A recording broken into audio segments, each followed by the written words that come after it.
How to rise when you feel like giving up. A stoic story of inner power, misplaced purpose, and the freedom to begin again. What if the problem isn't that you're broken, but that you were never placed where you belong? What if your strength was never missing, only unused, quietly waiting behind the walls you built around yourself?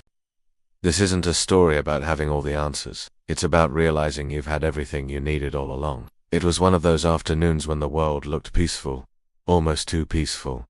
The kind of silence that doesn't calm you, but makes you question everything. The sun hung low in a golden sky, casting long shadows across the rooftops. But inside Neil, a different kind of weather stirred. Restless, heavy, unspoken.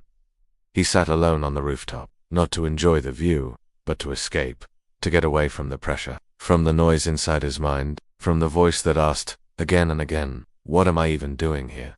He didn't feel special, not talented, not smart, not creative, present, fading.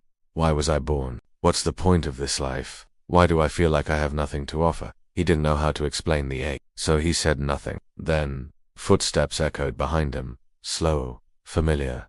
His grandfather, a man of few but thoughtful words, climbed the stairs and sat beside him. He didn't speak right away, just looked out over the rooftops, into the quiet. Then he said, softly but firmly, "Do you know what hurts me the most, Neil?" Neil said nothing.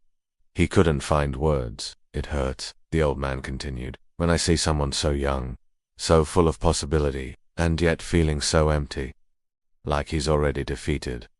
Neil looked down. His voice cracked. "I just feel lost.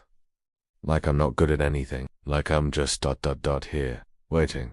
The grandfather smiled, not to dismiss him, but to offer something deeper. "Let me tell you a story," he said. "A small one, but maybe it'll help." In a zoo, a baby camel lay beside its mother under the shade of a tree. The baby looked up and asked, "Mother, can I ask you something?" "Of course, my child. Why do we have these big humps on our backs?" The mother replied gently, "We were made for the desert. The humps store water so we can survive for days without drinking."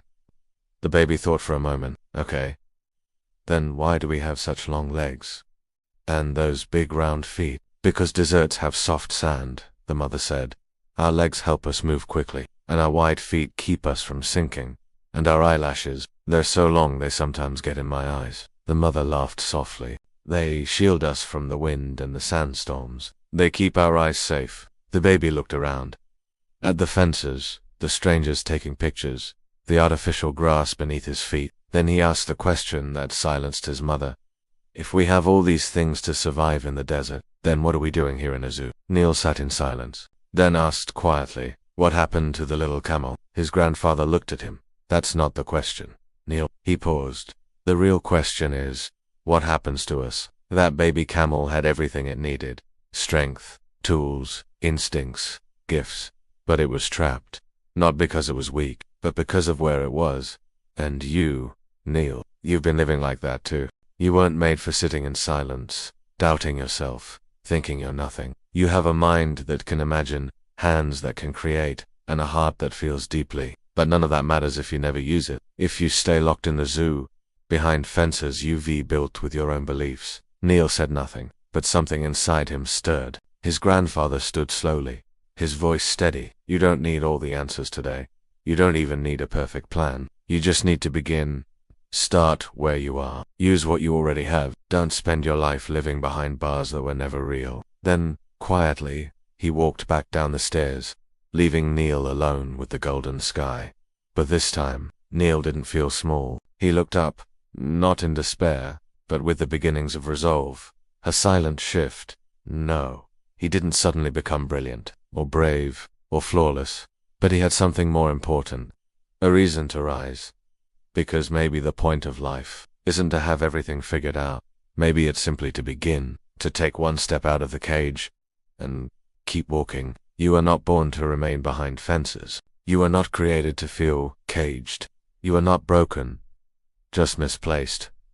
And the moment you stop waiting to feel ready, the moment you decide to rise, is the moment life begins to unfold. If this story spoke to something inside you, if you've ever felt like Neil, or like that little camel, then take this moment, not as an end, but as a beginning. Subscribe to Stoic Zen, where stillness meets strength. where every quiet story hides a truth you are meant to remember.